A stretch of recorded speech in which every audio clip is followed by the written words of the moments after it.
This is Mario Central trying to sneak past that guy who had turned his back on us, and you know what? We did a pretty good job. Although I was kind of loud, I didn't really be very quiet. I was like, this is Mario Central trying to sneak past this guy, but I think, the funny thing is when I said that, he actually turned around and I'm already past him. He doesn't actually battle you until you talk to him, so don't worry about that, but that's funny. Imagine if I were actually quiet, right? You wouldn't hear a word I would say, like, I would just be like, this is Mario Central, reporting to you live. You can barely hear me making words from the microphone. You barely pick up what I'm saying. I don't know if you guys heard that, but if you did, congratulations, you've got nothing.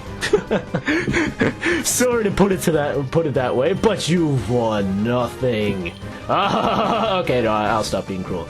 All right, let us continue. This was not, well, actually, it's not a good matchup for James. I can't wait to get Sunny Day because that's going to help out James a lot. I mean, that's another reason why I gave it to him specifically, is because it's going to lower the effectiveness of water moves at the same time, right? So overall, I think it's just a more ideal fit for James. I used to, because I think on my previous LP, before I actually LP'd the game, I had Flagon on my team, planning to use him there. And instead, I was like, no, let's go for Altaria. Nobody uses Altaria. And then I end up looking at Chugga Conroy's Emerald after my LP, and then I noticed he used Altaria. So then everyone's like, oh, Altaria's good. Okay. I guess there was no point to me doing that. Oh, man. But here we go. As we start to take down these guys, I think I'll go and fight that guy over there. I don't think he necessarily has any shadow Pokemon. I'm not actually sure about that, though. But I guess they would make it required if they held a shadow Pokemon, so I guess he wouldn't have. But I'll just do it just for extra experience. I probably will just bleep out the fight, though. It's like, here we go, we're gonna feed bleep!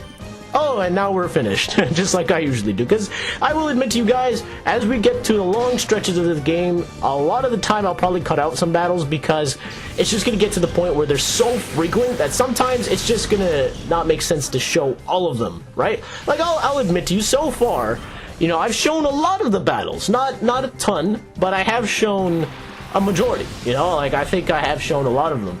Just because I like to talk, right? This is just something I enjoy doing. So, you know, that's why I haven't taken them out. But especially during the last parts of the games, man, they become so frequent and to the point of sometimes where it's like, it's not even a point to show that I might take it out.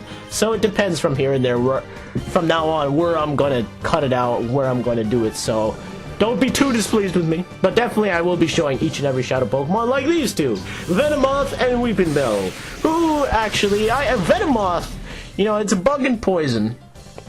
It's a pretty interesting typing. I mean, it gets rid of the earth weakness for poison, which is always great when you get rid of a weakness of something. But at the same time, it has a flying weakness, it has a fire weakness, it has a psychic weakness, and it has a rock weakness. So, I mean, it's still pretty frail. But what I like about Venomoth is the fact that it is actually somewhat useful. I actually do like it a little bit better than Beedrill. Yeah, I do. Venomoth has some interesting stats. What I like about it so much is the fact that it doesn't have a 4 times weakness like most bug Pokemon do, right? And it can take hits, unlike Beedrill. Beedrill cannot take hits. Venomoth can. Venomoth can take hits, and it can dish out. Every time I say Venomoth, it's reminding me of the voice actor in the anime series. Venomoth, Venomoth, Venomoth, Venomoth. It was so annoying. Like, oh my god. I actually somewhat like Venomoth. I do. I think it's pretty cool. Like, it can dish out some damage. You teach that thing Signal Beam and Sludge Bomb, and it's a pretty much wrecker. I don't know if it's better attack offensively or special offensively. I actually have to look into that. But it's a Pokemon I've always debated using, and I think I'll use it the next time just to see how it is, because I am curious. Sometimes it always poses a significant threat. Like, I remember anytime I faced Koga's Venomoth, it would be a problem, but I actually am curious to see how it goes. As for Weeping Bell, I'll actually talk about that after this fight is done. Yes, our captures are getting better. I am not going to kill any more Pokemon. That probably won't last, though. I'll tell you that right now. I can tell you that. Oh, yes, you have beaten me in chest proportions, but unfortunately, that doesn't matter in the land of Pokemon, where if you don't win Pokemon battles, then you're considered weak. Aha! I think I would be a great person in the Pokemon land. I'm basically like Nick, just a skinny too. I'm impressed that you got here. I'll have to make you feel welcome. Well, you didn't have to do that, my friend. You know, you could have just been like, well, welcome to the Pokemon Shadow Factory. I am here to make your stay a wonderful one, and so I will not battle you, my friend. But instead, he had to battle me and then embarrass himself. Whoa, wait a second. Miror B appeared. Oh, that was fast. Wow, he actually, that's a good spot to go to. I think I'll do that right after I'm done these 2 battles here, because there's one coming up as well, but over here is one of the best TMs in all of Pokemon history, and you all know what TM26 is. It is Earthquake. Earthquake is definitely needed for Crow's Effect, and now my Crow's Effect's moves are pretty much complete. All I need now is basically Dragon Claw for it, but I won't be getting that for a long time, so I'll stick with Dragon Breath for now. As I've said, I've contemplated whether or not I should use Dragon Breath or Dragon Claw. I like the paralysis, so I may keep it, but it depends. I think I would just end up choosing more power because, you know, I am going to be having to face some strong Dragon Pokemon after a while, so that'll be the one thing I have the advantage on. Now, all there's do to adjust the voltage. Oh, let me see, where's the system lever? Huh? I left it on my desk. That's not smart. Oh, hey, that's my system lever. You went and got it for me. Thank you. Wait, who are you anyway? You don't belong here. Darn, if the voltage goes up even a little, the computer controlling this whole facility will shut down. And oh my gosh, if that were to happen, the Shadow Pokemon production software could be destroyed. I can't let you lay one finger on this control machine. Well, you know what, R&D Acrod? Thank you so much for telling me your entire plan. Because, you know, all I was thinking was, you know, I have a system lever in my possession. I'm just going to put it back, and that's it. You know, you didn't have to tell me that even if you moved it up a bit, it's going to shut down the whole production line. But because you told me that now, I am going to do it. Whose fault is this? I think it's Acrod's fault, don't you? I'm sorry, Acrod, but that's just not smart. Again, more cipher logic for you. Just as smart as Team Rocket. Oh, man. I still like these guys, though. I still like Cypher as a criminal organization, especially more so the higher-ranked people, not so much the grunts, because everywhere, and even the most baddest of all criminal organizations have these lower people that work for them that aren't very good. They always fail. Like Jesse and James. Oh, man. But as I was saying, yeah, Earthquake is definitely needed for Flygon, and there was no other one to consider to use it for, because Blueberry, there really isn't a sense for him to learn Earthquake, really isn't a sense for Arcanine to have Earthquake, it has Iron Tail already, so I might as well just give it to him, and he needs the Earth bonus especially. Take this! Yeah, buddy! One hit! Oh, yeah, Crod. I think I was talking about something before I actually got into this battle. Oh yeah, Weepinbell! Weepinbell is actually an interesting story. He was the first Pokemon, the first grass type I was actually going to use before Shiftry. Yeah, I decided, before I actually did this LP, I was thinking, well, should I go with Weepinbell or Shiftry? And of course, I had to practice before I did this LP. And I used Weepinbell. Because, again, just like Shiftry, he has the ability Chlorophyll. So I was thinking, well, he's going to be pretty good. He's a grass and poison, and he is good. But I like Shiftry just a tad bit better. I actually like him a lot more better because he's a bit more powerful and he's a bit more faster is another thing. So I just prefer Shiftry a little bit. But Weepinbell is by no means a slouch. I mean, it's a grass and poison. It's a great typing. Not really, but it doesn't have any 4 times effectiveness like Shiftry does. But Weepinbell has Sludge Bomb and Solar Beam going for it. Those are 2 very strong moves.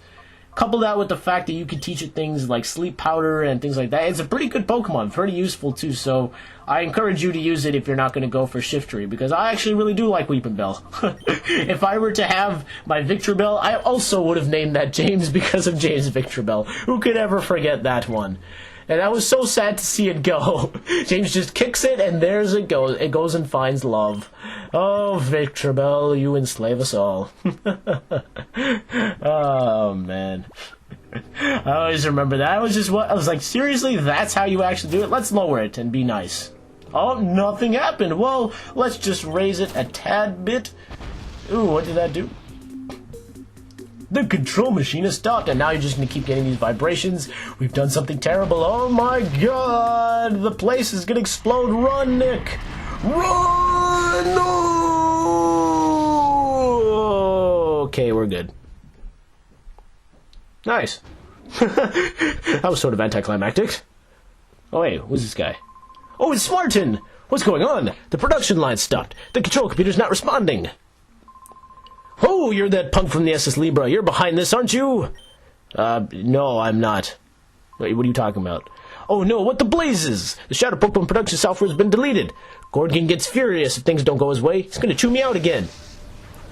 Well, you know, Smartin, you could do the smart thing and choose not to battle me again. You learned what happened the last time. Why are you going to do it again? Oh, Smartin, you should be like Sniddle and just escape. He knew better. Once he faced me once, he's like, that's it, I'm not facing this guy ever again because he's just too good. But nope, you haven't learned your lesson. This is the second time you faced me now, Smartin. This is the same guy from the SS Libra, right? I think so. Take that, yeah! See, and he still hasn't lined up his Pokemon very well. This is actually a very interesting matchup because now again, see why Brick Break helps? Now I can take down other fellow Grass Dark type Pokemon people.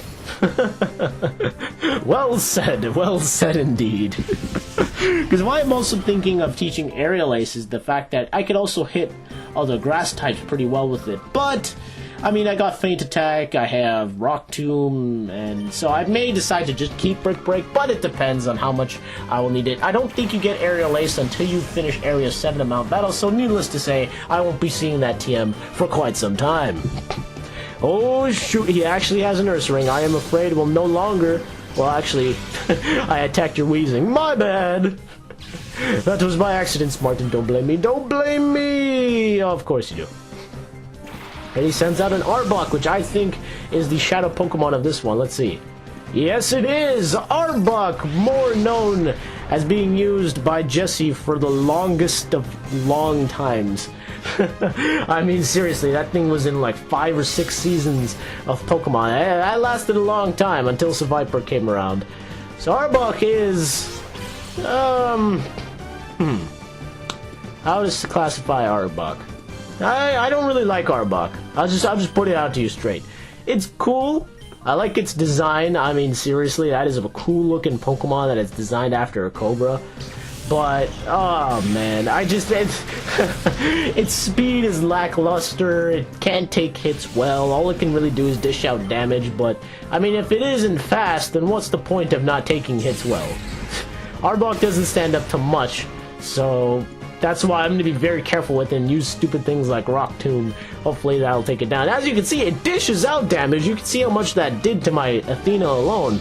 But, I mean, when it's not even that fast, and it doesn't take hits well, what seriously is the point?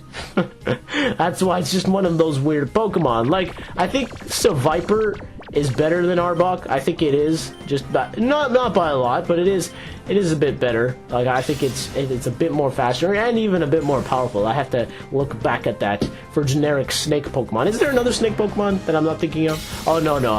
I was thinking maybe Huntail or Gorbis, but they're not snakes. They're more like tadpoles. Those are some pretty awesome tadpoles if you could be that powerful at tadpole form. Like, seriously, they are kind of like tadpoles. Oh, yeah, they do kind of have that shape, more so Huntail than Gorbis. I'm just gonna keep doing this so that way I don't have to attack Arbok, and Shiftry's gotta stop missing that man, or else Athena's gonna die. Come on, would you do that to your teammate, Shiftry? Would you actually do that? Or, I'm sorry, leave. Would you actually do that? I'm curious to see. Come on, yes! Oh, thank you. Okay, now I can actually try capturing it. I don't think it's that hard to capture, much like an Ekans. Take this and don't misleave! Yeah, buddy! I always like the animation for the Rock Tomb, how it just summons this like spherical rock and just draw. And one thing I will admit with this game is that this, honestly, despite all the criticism it received, you gotta admit, this game looks a hell of a lot better than its predecessor, is one. Two, it was just awesome to see this in 3D. I mean, Pokemon Stadium was great and all, but this just looks so much better. I mean, the way the moves look, the way the character models look, it just, oh wow. I mean, Pokemon Stadium was cool. I mean, that was revolutionary. When we first saw that, everyone was like, Oh, we've got an announcer. We've got weird Pokemon names. Oh, we've got 3D Pokemon. Oh my, the Lord has answered my prayers. I think everyone was excited when that game came out. Then they found out, well, you kind of need the game pack and you kind of need your Pokemon for Pokemon Yellow and stuff to actually make the game fun. Then you were like, alright, well, too bad it's not a fully fledged adventure. But Genius Sonority thought, well, how about we decide to take a Pokemon game, have the qualities that you can actually transfer your GBA Pokemon and such, and actually make a fully fledged Pokemon adventure, which I can totally credit them for. You know what? That is, honestly, a great thing. I mean, you think about that, it's awesome. I mean, they made a fully fledged Pokemon 3D adventure. Yeah, you might say, well, I mean, they're coming out with Pokemon X and Y 3D, but you know what? That's not the same. I'm talking about a fully rendered 3D HD type-like graphics, and this was the closest thing we got to that. I would love it if Pokemon were to do this with the Wii U. I mean, think about that, especially with all the vibrant colors that the Pokemon universe has. Oh, man. Imagine, especially like a sequel to this game, being developed for the Wii U. Oh, I mean, the possibilities are endless. I really would like to see, another chance at a 3D Pokemon game. Now, I'm not saying X and Y isn't 3D. It clearly is. I'm just saying, like, a game like this, more so. Like, a 3D Pokemon game more... Not so much like in the cartoony style, but kind of like this, very lifelike. I kind of like this. I would like to see if they can go through more with this, because this was they just scratched the surface with this, man, and they did one hell of a job, I will admit. But they still, in my opinion, can do another one just as grand. I mean, when we heard Pokemon Battle Revolution was coming out, we were thinking, oh, it's the first time, and then we just learned it was just used so that you could do Wi-Fi battles with your Diamond and Pearl teams, and Platinum and Heart Gold and Soul Silver. That was a little disappointing, I will admit. It was kind of like Pokemon Stadium all over again. But, I mean, I don't put it past Nintendo. I bet you they are thinking about it, because they should. As much as they like to discredit this series, they really should. And I went to the wrong Pokespot, didn't I? Yep, I did. So here's the decision now, Nintendo. You gotta make a 3D Pokemon, alright? Sincerely, Mario Central. I mean, look! How can you not have a Pokemon game without this man in it? Stop the music! Well, if it isn't the ultra uncool boy who always messes up my plans. Boss, use your world's best dance steps and punish him. Oh, what a swell idea. Let's try that right away. Let the music start.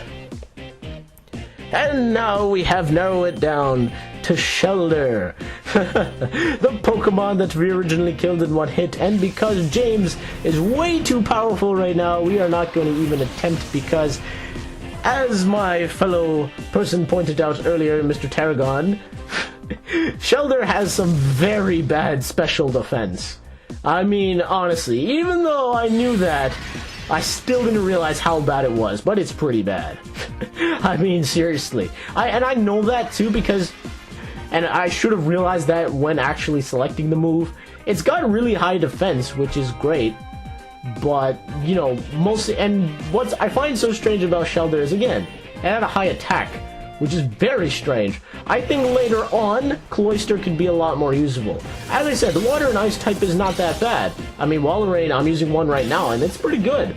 But this Pokemon is just so odd. I mean, he has high offenses, which doesn't make sense considering its typing. That's why I like Walrein so much, because it actually has good special attack. But this doesn't even have that. It has good attack power, which is strange for like truth, because no ice move or water move is even attack, and it has a lousy special attack, and even when you use a water move against it or even an ice move, it's gonna do a lot of damage to it. It will. Like, I remember using a Hydro Pump or even just a simple Surf against this guy, and it did half the damage. Cloyster just doesn't take hits well specially. It takes hits, it's a wall when it comes to physical defense. But you can get around that if it can actually dish out damage, but it can't in this generation. Later generations it can't, so I think you should leave Cloyster till it gets to the later generations. It's more useful then.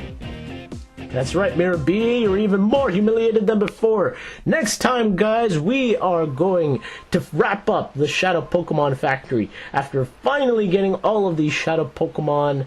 For now, this is Mario Central, signing off in these very creepy looking caves. I gotta get out of here.